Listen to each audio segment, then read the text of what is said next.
ஓம் நமோ பகவதே சாயிநாதாய. விருச்சிக லக்னம். இவங்களுக்கும் மேச லக்னம் மாதிரி விருச்சிக லக்னத்துக்கு லக்னாதிபதி செவ்வாய். மேசத்துடைய குணம் வேறு, விருச்சிகத்துடைய குணம் வேறு. மேசம் ஆண் லக்னம், விருச்சிகம் பெண் லக்னம். சும்மா நொன்னு பேசக்கூடியவங்க, கோபம் வரும், பட்டுன்னு கோபம் வந்துடும், சட்டுன்னு ஏதாவது சொல்லிடுவாங்க. சாட்டையில் அடித்த மாதிரி இருக்கும் அந்த வார்த்தை. சட்டார்னு சொல்லும்போது சட்டார்னு நமக்கு வலிக்கும், அந்த மாதிரி பேசுவாங்க. ஆனா நல்ல குணம் உள்ளவங்கிட்ட நல்லா ஓடி ஓடி உதவக்கூடியவங்க. மனோநிலை பாத்தீங்கன்னாக்க கொஞ்சம் தெளிவா இருக்காது. அதே நேரத்துல நல்ல குணங்கள்லாம் உண்டு. ஒரு தாய்க்கு உண்டான குணம் இருக்கும் உங்ககிட்ட, ஒரு அம்மாவுக்கு உண்டான குணம் இருக்கும். பொதுவான குணம்னு பார்க்கும்போது ஓடி உதவக்கூடியவங்க, ஹெல்பிங் மைண்டு அப்படின்னு சொல்லுவாங்களா, அது அதிகமா இருக்கிறவங்க. கோபம் மட்டும் கொஞ்சம் சுருக்கிட்டாங்கன்னா சிறப்பான வாழ்க்கை இருக்கும் உங்ககிட்ட. எதிர்பார்த்த வருமானத்தை ஈட்டக்கூடியவங்க. ஒரு 40ல இருந்து 50க்குள்ள செட்டில் ஆயிடுவாங்க. உபதேச தொழில், வக்கீல் தொழில், நிர்வாக தொழில் எதா இருந்தாலும் சிறப்பா இருக்கும். உபதேச தொழில்னா ஆசிரியர், ப்ரொஃபசர், சாதாரண கிளாஸ் டீச்சர்ல இருந்து ப்ரொஃபசர் வரைக்கும் சொல்லலாம். சாதாரண வக்கீல்ல இருந்து ஜட்ஜ் வரைக்கும் சொல்லலாம். சாதாரண ஒரு உதவியாளர்ல இருந்து ஒரு பெரிய ஆபீசர் இது வரைக்கும் சொல்லலாம். அட்மினிஸ்ட்ரேட்டர், சிறந்த நிர்வாகத்திறன் உள்ளவங்க. எதிர்பார்ப்புகள் கொஞ்சம் அதிகமா இருக்கும். வருமானம் கொஞ்சம் அதிகமா இருந்தா பரவாயில்ல, இதோட சிறப்பா இருந்தா பரவாயில்லன்னு நினைக்கிறவங்க. அந்த நிலைமையை சீக்கிரம் அடைஞ்சிருவாங்க. நல்ல குழந்தைகள், அறிவாளியான குழந்தைகள் பிறக்கும் உங்களுக்கு.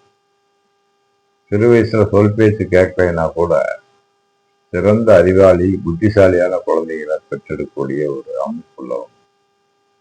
நல்ல தாயார், நல்ல தகப்பன், சொல்வாக்கும் செல்வாக்கும் உள்ள லக்னம் இது. பாத்தீங்கன்னா கண்கள்லாம் ரொம்ப அழகா இருக்கும், பற்கள் நல்லா இருக்கும், லட்சணமா இருக்கும், கண்கள் அழகா இருக்கும். மேக்சிமம் பாத்தீங்கன்னாக்க இப்படி தூக்கி சீவுவாங்க, சீவு தூக்கி சீவுவாங்க. காதுகள்ல உங்களுக்கு சில பேருக்கு முடி இருக்கும், காதுகள்ல லேசா முடி இருக்கும்.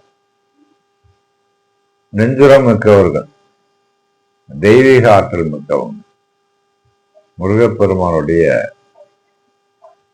இஷ்ட குழந்தைங்க அவங்க, முருகப்பெருமானுடைய குழந்தைங்க அவங்க. அதனால தெய்வீக ஆற்றல் அதிகமா இயற்கையிலே இருக்கும். சொல்வாக்கும் செல்வாக்கும் மிக்கவங்க, தாயார் மேல கொஞ்சம் பற்று உள்ளவங்க, தகப்பனார் மேல பாசம் உள்ளவங்க. மனைவின்னு பாத்தீங்கன்னாக்க மனைவி சொல்றது கேட்கணும். கேட்டாங்கன்னா சிறப்பான வாழ்க்கை இருக்கும். மனைவி சொல்றது கேட்டாங்கன்னா சிறப்பான வாழ்க்கை இருக்கும். எதிர்பார்த்த ஒரு வருமானம் கிடைக்கும். நல்ல வீடு வாசல் வசதி உள்ளவங்க, எல்லா வசதியும் கிட்டத்தட்ட பாத்தீங்கன்னா ஒரு 25 வயசு 30 வயசுல காருகள்லாம் வாங்கிடுவாங்க. இந்த மாதிரி அமைப்பு உள்ளவங்க. சொந்தமான காரு, நல்ல வீடு, நல்ல வீட்டுக்கு தேவையான அத்தனை பொருளும் இருக்கும் உங்ககிட்ட. இந்த பொருள் இல்லைன்னு சொல்ல முடியாது, அத்தனையும் வச்சிருப்பாங்க. ரொம்ப சின்ன நுணுக்கமான தொழிலாம் கற்று வச்சிருப்பாங்க. தான் வேற தொழில் செஞ்சாலும் நுணுக்கமான தொழிலாம் கற்று வச்சிருப்பாங்க. உதாரணம் ஒரு டிவி கெட்டு போச்சா உடனே தள்ளி சரி பண்றது, வீட்டுல ஏதாவது எலக்ட்ரீஷியன் ப்ராப்ளம் அவங்களே சரி பண்ணிடுறது, இதெல்லாம் ரொம்ப சிறப்பா கற்று வச்சிருப்பாங்க. கோவில் நிர்வாகம் உங்கள்கிட்ட ஒப்படைச்சா அந்த கோவில் சிறப்பா வரும். ஒரு கோவில்ல அன்னதானம் போடணும், இது திருவிழா நடத்தணும், இந்த மாதிரி எல்லாம் ஒப்படைச்சிங்கன்னா ரொம்ப சிறப்பா செஞ்சிருப்பாங்க. இல்லை ஒரு நாடகம் போடணும், சிறப்பாக செய்வாங்க. தொழில் வந்து பார்த்தீங்கன்னாக்கா உபதேசத்தில் சொல்லியிருக்கிறேன். எலக்ட்ரிக்கல் தொழில், எலக்ட்ரிக்கல் பொருளில் வந்து வருமானம் பார்க்கறது. ஒரு எலக்ட்ரிக் கடை வைக்கிறது, சாதாரணமாக ஒரு எலக்ட்ரிக்கல்ல ஆரம்பித்து பெரிய லெவலில் செய்யக்கூடியவங்களா இருப்பாங்க. நிறைய பேர் ட்ரெயின் என்ஜினியராக இருப்பாங்க, ட்ரெயினில் வந்து என்ஜினியர் வேலை இருப்பாங்க, என்ஜின் டிரைவராக இருப்பாங்க. அப்புறம் இந்த அக்வா கடை, இந்த மீன் வியாபாரம், அப்புறம் இந்த பெட்ஸு அனிமல்ஸ் விற்கிறது, இதெல்லாம் வந்து இவங்க விரும்பி செய்வாங்க. அது மேலே கொஞ்சம் ஒரு நாட்டம் இருக்கும் அவங்களுக்கு. ஆக சிறப்பான தொழில். முருகப்பெருமான் வழிபாடு, சிவபெருமான் வழிபாடு சிறப்பை தரும்.